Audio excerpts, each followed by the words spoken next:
नमस्कार, मी सुरेश पुलारे. आता नुसते कोकणातच नाही, विदर्भात नाही तर मराठवाड्यातसुद्धा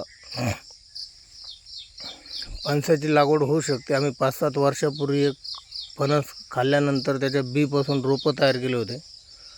त्या रोपात बऱ्याच लोकांना मी ते रोपं दिले वाटून, पण त्याच्यापैकी फक्त एक झाड इथं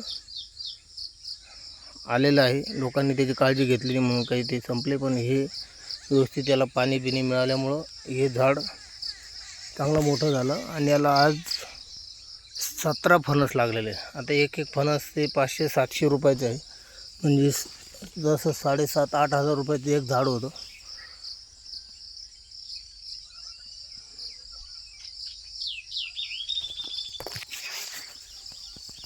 बरं, याला शेतातच लावायला पाहिजे, मेहनत करायला पाहिजे असं काही नाही. तुम्ही याला बांधावर कुठं पण लावू शकता. आता हे अगदी बांधावर लावलेलं झाड आहे.